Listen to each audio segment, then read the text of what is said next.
وقال النبي صلى الله عليه وسلم من قام ليلة القدر إيمانا واحتسابا غفر له ما تقدم من ذنبه رواہ البخاری۔ میرے محترم دینی اور اسلامی بھائیوں، اللہ تعالیٰ کا بڑا شکر ہے اور اس کا احسان ہے کہ اس نے ہم سبوں کو ایمان کی دولت سے نوازا ہے۔ اس کا بڑا احسان ہے کہ اس نے اس مبارک مہینے کو ہماری زندگی میں عطا کیا ہے، اور آج کی جو رات ہے اس رات کو ہماری زندگی میں عطا کیا ہے۔ بڑے خوش قسمت ہیں ہم لوگ جن لوگوں نے ابھی نماز تراویح پڑھی ہے اور اس تراویح میں قرآن کریم کو مکمل سنا ہے، اور جنہوں نے سنایا ہے، جنہوں نے سنا ہے وہ بھی لائق مبارکباد ہے کہ اللہ سبحانہ و تعالیٰ نے آپ کو یہ توفیق بخشی کہ آپ نے اس مبارک رات میں اور اس مبارک مہینے میں اللہ سبحانہ و تعالیٰ کے کلام مقدس اور کتاب مقدس کو مکمل طور پر سنا ہے۔ یہ آپ کے لیے بڑی خوش قسمتی کی بات ہے، لیکن جنہوں نے اس قرآن کریم کو مکمل سنایا ہے، سب سے پہلے بحیثیت ایمان والے کی، بحیثیت مسلمان کی، ہمیں یہ معلوم ہے کہ جب اللہ سبحانہ و تعالیٰ کے محبوب اور لاڈلے پیغمبر ہمارے نبی جناب محمد الرسول اللہ صلی اللہ علیہ وسلم رجب کا چاند دیکھا کرتے تھے اور دیکھنے کے بعد دعا فرماتے اللہم بارک لنا فی رجب و شعبان و بلغنا رمضان۔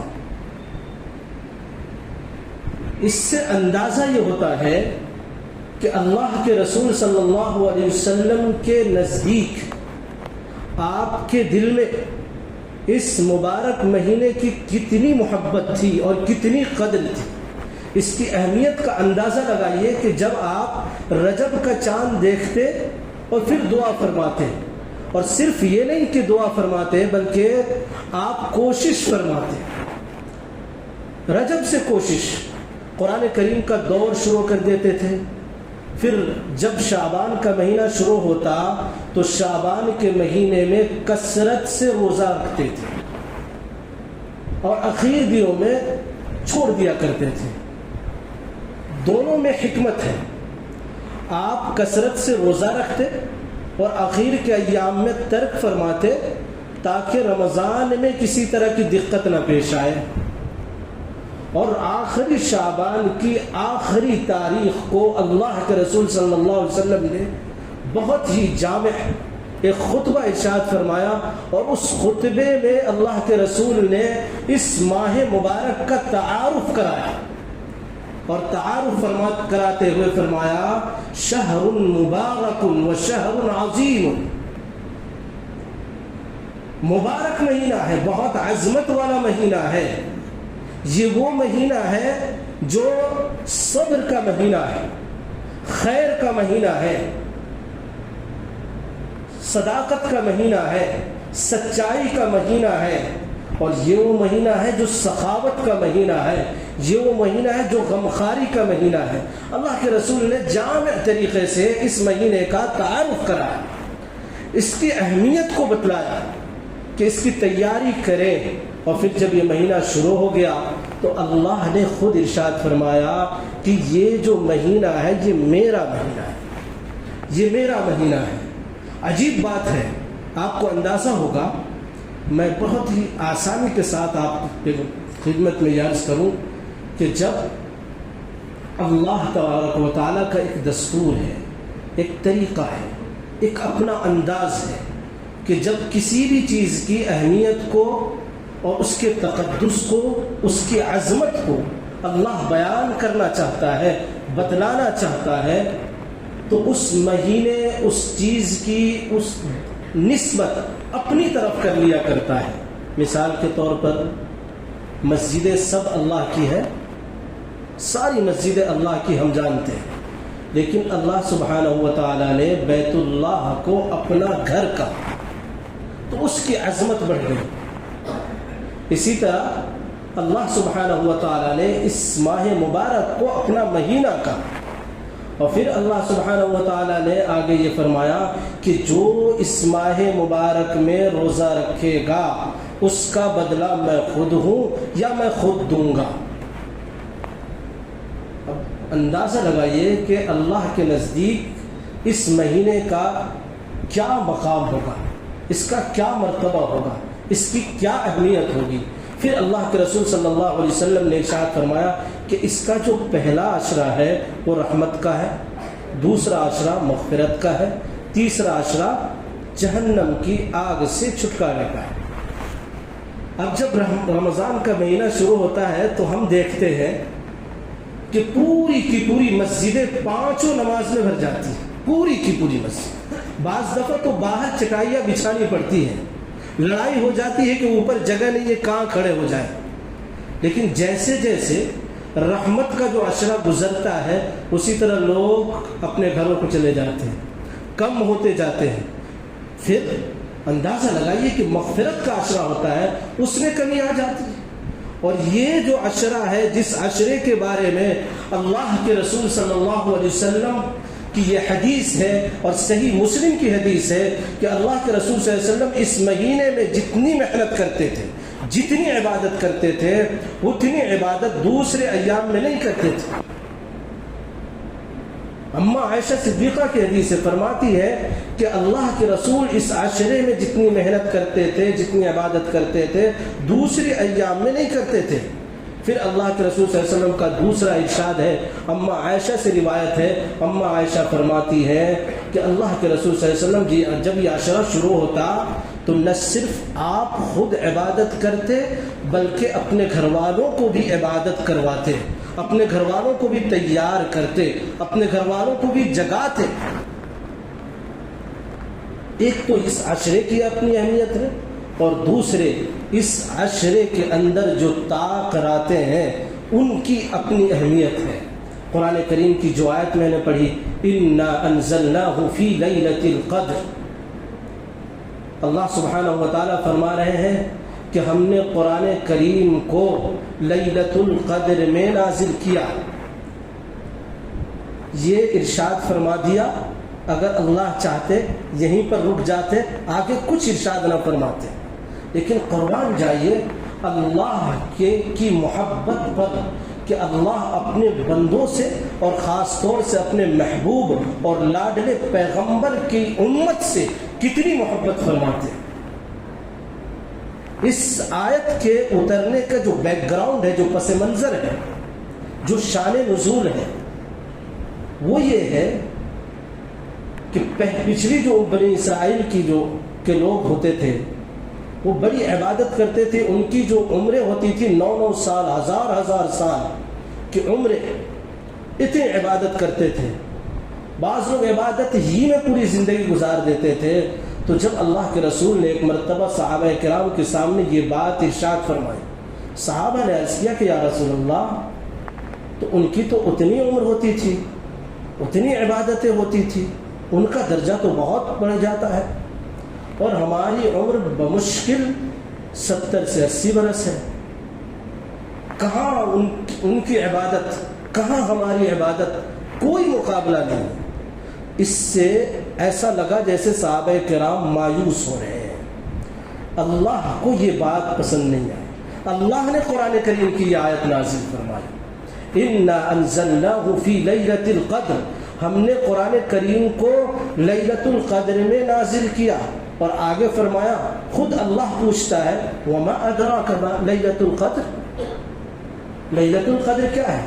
جب ہم گفتگو کرتے ہیں نا، آپس میں گفتگو کرتے ہیں تو کسی بات کی اہمیت جتلانا ہوتی ہے تو پوچھتے ہیں جانتے ہو یہ بات، اور اس بارے میں جانتے ہو وہ کیا ہے، پتہ ہے تم کو؟ یہ انداز ہوتا ہے۔ اللہ وہ انداز اپنا رہا ہے، پتہ ہے لیلۃ القدر کیا ہے، معلوم ہے تمہیں، وما ادراک، کیا ہے وہ لیلۃ القدر۔ اللہ اس طرح اہمیت بتانا چاہتا ہے۔ پھر فرماتے ہیں لیلۃ القدر خیر من 1000 شہر، کہ وہ رات جو لیلۃ القدر کی رات ہے وہ 1000 مہینوں سے بہتر ہے. عربی میں 1000 سے زیادہ یعنی تکثیر کو، کثرت کو، زیادتی کو بتانے کے لیے 1000 کا استعمال ہوتا ہے، یعنی 1000 سے زیادہ کے لیے کوئی لفظ استعمال نہیں ہوتا. تو جو مفسرین ہیں انہوں نے لکھا کہ اس لفظ کو اللہ نے جو استعمال فرمایا ہے یہ آخری درجہ ہے. اس کا مطلب یہ نہیں ہے کہ 1000 مہینے سے بہتر ہے، بلکہ اس سے کہیں زیادہ، جتنا چاہے آپ تصور کر لیں ان سے زیادہ ہے. اگر ایک شخص کو اگر لیلۃ القدر مل گئی، لیلۃ القدر حاصل ہو گئی، اس میں عبادت کر لی، تو پتہ یہ چلا کہ 1000 مہینوں سے نہیں بلکہ لاکھوں مہینوں سے بہتر. ایک آدمی اب اس کو یہ فکر نہیں ہونی چاہیے کہ دوسرے لوگوں کی عمر 1000 سال تھی، انہوں نے عبادت کی تو ان کا مقام زیادہ ہو گیا، ان کا مرتبہ بڑھ گیا، ان کی عبادتیں زیادہ ہو گئی. ایسا نہیں ہے. امت محمدیہ اگر اس رات میں ایک رات بھی اگر عبادت کر لیتی ہے، واقعی عبادت کرتی ہے، جیسا کہ اللہ کے رسول کا ارشاد ہے، من قام لیلۃ القدر ایمانا واحتسابا غفر له ما تقدم من ذنبه، کہ جو شخص لیلۃ القدر کو ایمان اور اخلاص کے ساتھ گزارا، قائم کیا، تو اس کو ایمانا و احتسابا غفر له ما تقدم من ذنبه، تو اس کے پچھلے تمام گناہ معاف کر دیے جائیں گے. اللہ، اندازہ لگائیے. لیکن اب جب ہم آخری اشرا میں نظر دوڑاتے ہیں تو عجیب بدقسمتی ہے. بدقسمتی کہی کہ جیسے ہی آخری اشرا شروع ہوتا ہے ویسے ہی ہماری مارکیٹنگ شروع ہوتی ہے، ہماری شاپنگ شروع ہوتی ہے. پورے رمضان سے پہلے نہیں کرتے، رمضان کے پہلے عشرے میں نہیں کرتے، رمضان کے دوسرا عشرہ گزر جاتا ہے، شاپنگ نہیں ہوتی. شروعات آخری عشرے سے ہوتی ہے، جس عشرے کی اتنی اہمیت ہے، جس کا اتنا اہتمام اللہ کے رسول نے فرمایا، اپنے گھر والوں کو جگایا ہے. پھر ہماری بدقسمتی نہیں تو اور کیا ہے. اس لیے ہمیں یہ چاہیے کہ ہماری زندگی میں اللہ نے یہ ایام دیا ہے اور یہ عشرہ دیا ہے، تو اس کو ہم دونوں ہاتھوں سے لیں، خوب عبادت کریں، خوب عبادت کریں. کیوں؟ اس لیے کہ اللہ کے رسول صلی اللہ علیہ وسلم کا ارشاد ہے. ایک ارشاد تو وہ ہے جس کے بارے میں یہ کہ جو شخص رمضان کا مہینہ پائے اور اپنے آپ کو بخشوا نہ پائے، اس سے بڑا بدقسمت کوئی نہیں ہے. پتہ آپ کو اس کی اہمیت کا؟ کہاں یہ بات ہو رہی ہے؟ اس سے بڑا بدقسمت کون ہو سکتا ہے؟ ہماری زندگی میں یہ مہینہ آ گیا اور ہم نے اگر اللہ سے اپنے آپ کو نہیں بخشوایا تو پھر ہم سے محروم القسمت کوئی نہیں. جہاں یہ حدیث میں یہ بات آئی ہے وہی ایک بات ہے جو میں آپ سے بیان کرنا چاہتا ہوں، آپ کی خدمت میں رکھنا چاہتا ہوں. آج کے اس تکمیل قرآن کے موقع سے آپ اس کو لے کر جائیں، اپنی زندگی میں ذرا دیکھیے، اس پر عمل کیجیے. آج میں جہاں بیٹھتا ہوں دارالقضا میں، تو دارالقضا میں کیسز آتے ہیں، مقدمات آتے ہیں، روز ایک کیس سنتا ہوں. اس میں ایک بوڑھا شخص آیا، روتا ہوا، بلکتا ہوا، سسکتا ہوا، بیٹھا میرے سامنے. ایک بوڑھا ہے، 70 سال کی عمر ہوگی، وہ میرے سامنے بیٹھ کر رو رہا ہے. جب وہ رو لیا تب میں نے پوچھا، چچا آپ بتائیں کہ معاملہ کیا ہے، کیوں آئے میرے یہاں؟ انہوں نے کہا کہ میرا بیٹا میرا خیال نہیں رکھتا، اپنی بیوی کے ساتھ الگ رہتا ہے. ان کی بات سننے کے بعد ان کو میں نے ٹائم دیا، ٹائم پہ ان کے بیٹے کو بلایا، دونوں کو سامنے بیٹھایا، دونوں کی بات سنا. اس واقعے میں 2 پیغام میں دینا چاہتا ہوں. یہ کہانی نہیں سنا رہا، یہ واقعات نہیں ہے، یہ کوئی بھولی بسری کسی کتاب میں لکھی ہوئی کہانی نہیں ہے. میں اپنی آنکھوں کے سامنے اپنے کانوں سے سنی ہوئی بات اور اس مشاہدے کو آپ کے سامنے رکھ رہا ہوں. جب ان کے بیٹے سے پوچھا تو پتہ یہ چلا، انہوں نے بتایا کہ قاضی صاحب ایسا ہے کہ جب میں پڑھ رہا تھا تو انہوں نے پڑھنے نہیں دیا. جب میں پڑھائی کرنا چاہتا تھا تو میرا خرچ برداشت نہیں کیا، کسی طرح میں پڑھ کر کے اب ایسا اس پوزیشن پہ آ گیا ہوں تو میں بیوی کے ساتھ الگ رہتا ہوں، خرچہ نہیں اٹھاتا، ان کی دیکھ بھال میں نہیں کر پاتا ہوں، اپنے بیوی بچوں میں لگا رہتا ہوں۔ تو بہرحال میں نے دونوں کو سمجھایا، دونوں کے حقوق الگ الگ ہیں۔ اس کے بعد باپ بھی چلے گئے، بیٹے بھی چلے گئے، لیکن میرا ذہن جو نتیجہ نکالا وہ یہ ہے کہ کہیں نہ کہیں ہر ایک اپنے دوسرے سے رہنے والے کے ساتھ، جو ایک ساتھ رہتے ان کے حقوق ادا نہیں کرتے، تو یہ نتیجہ ہوتا ہے۔ جب باپ نے اپنے بیٹے کو حق ادا نہیں کیا تو اب وہ بیٹا اس کا حق ادا نہیں کر رہا ہے۔ اس واقعے کو سنانے کا مقصد یہ ہے کہ اس رمضان میں اور آج کی اس رات میں، ابھی جب میں مطالعہ کر رہا تھا تو اس میں ایک حدیث آئی، اس میں یہ ہے کہ آج کی رات میں 4 لوگوں کی دعائیں نہیں سنی جاتی، اللہ رد کر دیتا ہے، ان کی دعائیں قبول نہیں کرتا۔ اس میں ایک شخص وہ ہے جو اپنے والدین کی نافرمانی کرتا ہے۔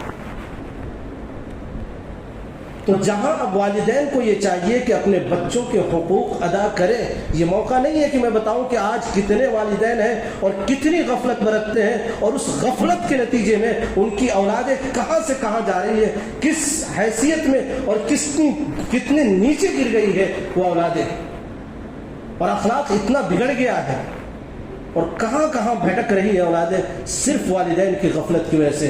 اس کو بیان کرنے کا موقع نہیں، لیکن جو بات میں آج بتانا چاہ رہا ہوں یہ موقع ہے، اور نوجوانوں سے خاص طور سے میں کہنا چاہتا ہوں کہ غنیمت سمجھیے، غنیمت سمجھیے، نعمت ہے والدین، اس سے بڑی دولت اور اس سے بڑی نعمت اپنی زندگی میں کوئی نہیں۔ اللہ نے قرآن میں جو والدین کا مقام و مرتبہ بتایا، اپنے ساتھ والدین کے مقام و مرتبہ کو بتایا، اور فرمایا کہ دنیا کا کوئی بھی اولاد اپنے والدین کی خدمت کر کے ان کا حق ادا نہیں کر سکتا، جتنی بھی خدمت کر لیجئے کم ہے۔ اسی لیے اللہ نے فرمایا رب ارحمھا کما ربیانی صغیرا، تم ساری خدمتیں کر لو، سارے نخرے برداشت کر لو، سارے حقوق ادا کر لو، اپنے کندھے پر بیٹھا کر اپنے والدین کو گھماؤ، اپنے کندھے پر بیٹھا کر حج کرا لو، اس کے باوجود ان کا حق ادا نہیں کر سکتے۔ اسی لیے اللہ نے کہا کہ دعا کرتے رہو رب ارحمھا کما ربیانی صغیرا۔ تو آج کی رات اس شخص کی دعا قبول نہیں ہوتی جو اپنے والدین کی نافرمانی کرتے ہیں۔ آج ہمارے سامنے کتنے کیسز آتے ہیں، والد کچھ بھی کہتے ہیں، تھوڑی سی بات کہے جھڑک دیتے ہیں، جھڑکنا تو دور جھاڑ دیتے ہیں، جھاڑنا تو دور گالی دے دیتے ہیں۔ وہ ماں جس نے پیدا کیا ہے اس ماں کو گالی دیتے ہیں۔ میرے اس بدقسمت کان نے یہ سنے ہیں، ایسے کیسز آئے ہیں کہ اولاد اپنے والدین کو گالی دیتے ہیں، تو اندازہ لگائیے کہ آج کی رات میں ان کا کیا ہوگا۔ تو میں خاص طور سے اس کو ہائٹ لائٹ کر رہا ہوں اور آپ کے سامنے وضاحت کر رہا ہوں، اپنے نوجوانوں سے درخواست کر رہا ہوں کہ جب اپنے 2 بچوں کا باپ ہوں، ان میں بہت سے لوگ ہوں گے جن کے بچے معصوم ہوں گے، چھوٹے چھوٹے ہوں گے۔ وہ جو معصوم چھوٹے بچے ہوتے ہیں کتنے پیارے لگتے ہیں نا، ان کی ہر بات پیاری لگتی ہے نا۔ آپ گود میں رکھتے ہو، وہ تماچا مارتے ہیں تب بھی آپ کو پیار آتا ہے۔ وہ بیت الخلا کرتے ہوتے ہیں، وہ ہنستے مسکراتے ہیں، اس کے ساتھ آپ کو اس کی بدبو نہیں آتی۔ ان بچوں کے ساتھ کھیلتے ہیں، ان کو بہلاتے ہیں، وہ جو ضد کرتے ہیں اس کو پوری کرنے کی اپنی استطاعت کے مطابق ہر باپ کوشش کرتا ہے، ہر باپ کوشش کرتا ہے، چاہے وہ غریب ہو۔ اس لیے میں یہ کہا کرتا ہوں، چھوٹا سا آدمی ہوں، میں یہ کہا کرتا ہوں کہ ہر باپ کے لیے ہر وہ اولاد ابراہیم کے لیے اسماعیل کی طرح ہے۔ ہر باپ ابراہیم کا کردار ادا کرتا ہے۔ اس لیے جس طرح سے حضرت اسماعیل نے کردار ادا کیا ہے، وہی کردار آج اولاد کو بھی ادا کرنا چاہیے۔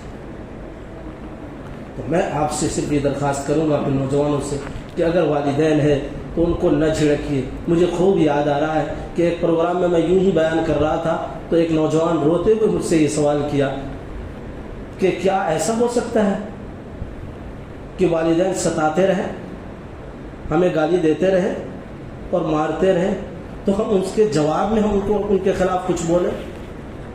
کیا اس کی اجازت ہے؟ میں نے کہا کہ نہیں، اس کی بھی اجازت نہیں ہے۔ وہ مارے، وہ پیٹے، وہ گالی دے، اس کو سہنا ہے، اس کو خاموشی کے ساتھ اپنے بازو کو جھکا لینا ہے۔ یہ ہے والدین کا مقام و مرتبہ، چاہے وہ والدین آپ کے مذہب کے ہوں یا نہ ہوں، کسی دوسرے مذہب سے ہوں، آپ ایمان لے آئے ہیں، مسلمان ہو گئے، دوسرے مذہب میں آپ کے والدین، لیکن ان والدین کا احترام اتنا ہی ضروری ہے۔ تو آج کی رات کا پیغام تو ایک یہ ہے کہ اپنے والدین کی خدمت کیجیے، اور جو والدین ہیں ان سے درخواست ہے کہ اپنی اولاد کے حقوق ضرور ادا کیجیے، ورنہ بڑھاپے میں وہ کام نہیں آتی۔ وہ لاٹھی جو آپ بنانا چاہتے ہیں وہ شروع سے بنائیے، جو آپ کا سہارا بنے جا کر کے۔ ان کو اسی طرح تیار کیجیے جس طرح ایک لٹ، آج تو لٹ کا زمانہ نہیں، لیکن جب زمانہ ہوتا تھا تو اس کو کتنا سنوارا جاتا تھا، کتنے تیل پلائے جاتے تھے کہ وہ کام آئے۔ آج اولاد ہے، میں بہت درد کے ساتھ یہ بیان کر رہا ہوں کہ چھوٹے چھوٹے 8 سال 10 سال کے بچے اسکول جاتے ہیں اور وہ والدین ہیں موجود جو ان کو ناشتہ بنا کر نہیں دیتے، ان کو اسکول چھوڑنے نہیں جاتے۔ وہ بچے جب جاتے ہیں پیسے دے دیتے ہیں بمشکل 10 روپے 20 روپے، وہ بچہ جاتا ہے اس پیسے کو غلط استعمال کر لیتا ہے، انجانے میں بھی۔ آج کل کون سی چیزیں ایک دکان پر ملتی ہے کسی کو پتہ نہیں، کیا کھا لے کچھ پتہ نہیں۔ میں نے ایک کیس میں ایک بچے سے پوچھا، ایسے ہی آ گیا، میں نے پوچھا بیٹا ناشتہ کرتے ہو گھر پہ؟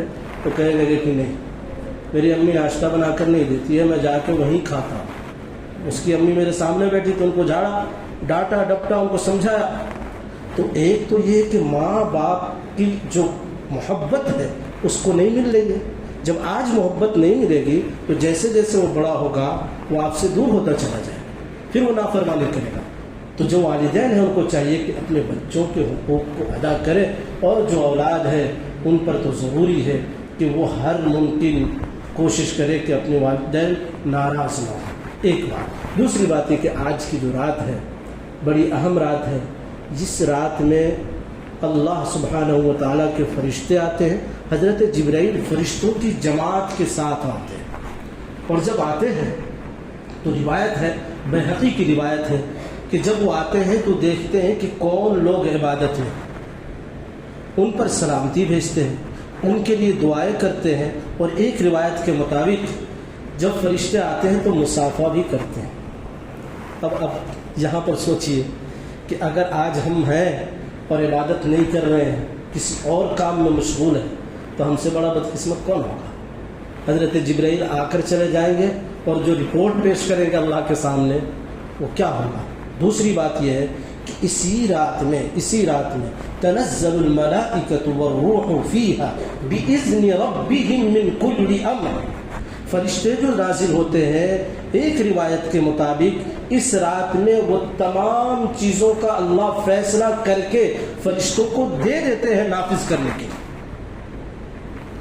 مان لیجیے آپ کی قسمت میں کتنی روزی ہے اس کا فیصلہ ہو گیا، کتنی اولاد ملنی ہے اس کا فیصلہ ہو گیا، تو اس فیصلے کو نافذ کرنا شروع کرتے ہیں اور اس کے لیے وہ اترتے ہیں۔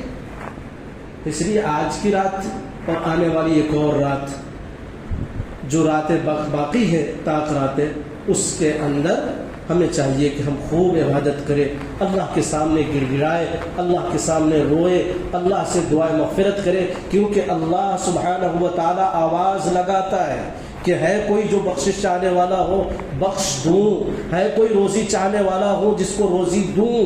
آج کتنے نوجوان ہیں جو در در کی ٹھوکریں کھاتے ہیں، بھٹکتے ہیں، ان کے پاس کوئی کام نہیں ہے، روزگار نہیں ہے، وہ بھٹکتے ہیں، اور جب گھر پر آتے ہیں تو ان کی بیوی بھی بد دعا دیتی ہے، ان کی ماں بھی بد دعا دیتی ہے، وہ ماں جنہوں نے اپنے گود میں پالا ہے وہ بھی بد دعا دیتی ہے۔ اس لیے چاہیے کہ نوجوانوں کو آج کی رات میں اللہ سے مانگیں۔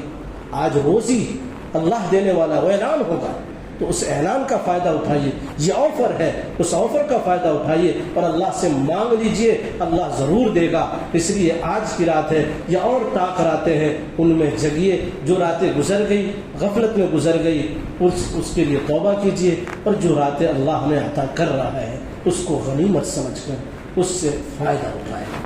آج قرآن کریم کی تکمیل ہوئی، وقت بہت کم ہے، اس لیے قرآن کریم پر بہت زیادہ گفتگو نہیں، صرف ایک مثال دوں گا، اس سے اندازہ لگا لیجئے اور عمل کیجئے۔ قرآن کریم جنہوں نے سنایا ان کا ایک بہت بڑا مقام و مرتبہ ہے، آپ نے بارہا سنا ہوگا علماء سے۔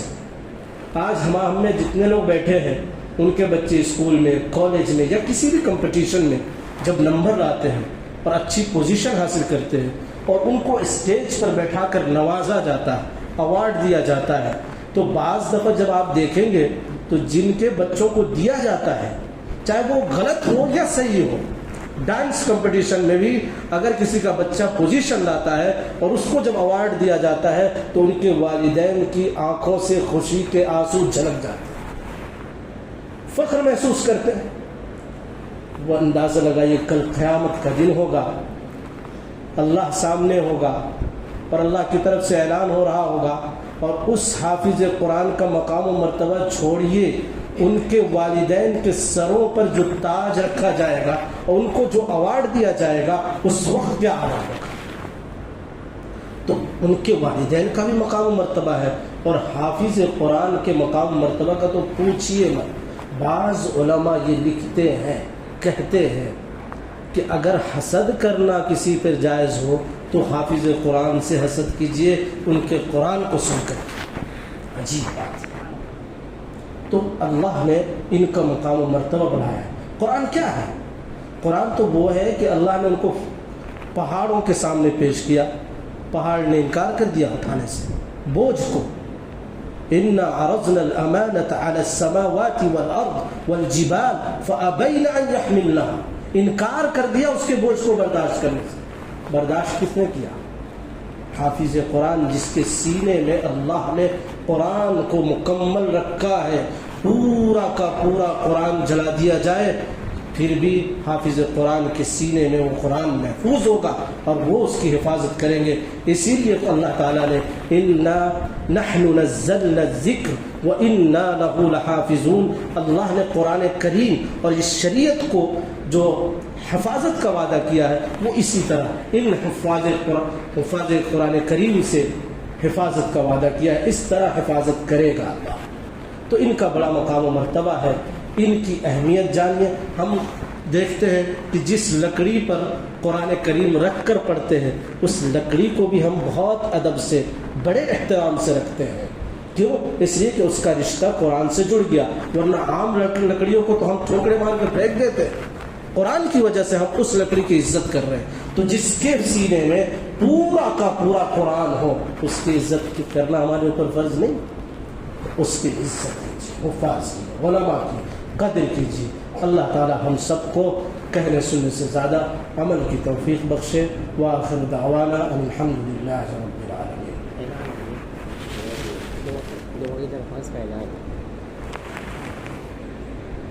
یہ حافظ انصار کے چھوٹے بھائی ابو العاص صاحب کے چھوٹے لڑکے ابو ذر کا ایکسیڈنٹ ہو گیا، انا للہ۔ حالات بہت ہی نازک ہیں، آپ تمام حضرات سے گزارش کرتے ہیں کہ آج دعا کریں کہ اللہ تعالیٰ ان کو صحت کاملہ عاجلہ مستمر عطا فرمائے۔ بسم اللہ الرحمن الرحیم۔ اللهم صل على محمد وعلى آل محمد كما صليت على إبراهيم وعلى آل إبراهيم إنك حميد مجيد۔ اللهم بارك على محمد وعلى آل محمد كما باركت على إبراهيم وعلى آل إبراهيم إنك حميد مجيد۔ ربنا آتنا في الدنيا حسنة وفي الآخرة حسنة وقنا عذاب النار وقنا عذاب النار وقنا عذاب النار۔ ربنا لا تؤاخذنا إن نسينا أو أخطأنا، ربنا ولا تحمل علينا إصرا كما حملته على الذين من قبلنا، ربنا ولا تحملنا ما لا طاقة لنا به ما لا طاقة لنا به واعف عنا واعف عنا واعف عنا واغفر لنا واغفر لنا واغفر لنا وارحمنا وارحمنا أنت مولانا فانصرنا على القوم الكافرين فانصرنا على القوم الكافرين فانصرنا على القوم الكافرين یا اللہ ہم گناہ گار ہیں، یا اللہ ہم خطا کار ہیں، اے اللہ ہم سیاہ کار ہیں، اے اللہ تو جانتا ہے کہ رات کے اندھیرے میں دن کے اجالے میں اے اللہ ہم گناہ میں مبتلا ہوتے ہیں مولا، سر سے پاؤں اور پاؤں سے سر تک اے اللہ مکمل ڈوبے ہوئے ہیں، اے اللہ ہم مجرم ہیں اور اپنے جرم کا اقرار کرتے ہیں، اے مولا اے اللہ ہم تو مجرم ہیں لیکن اس جرم کو معاف کرنا تیرا کام ہے، اے اللہ تیری ذات معاف کرنے والی ذات ہے، اے اللہ تیری ذات بخشنے والی ذات ہے، اے اللہ اگر تو نے نہیں بخشا، اے اللہ تو نے معاف نہیں کیا تو وہ کون سی ذات ہے جو معاف کرے گی؟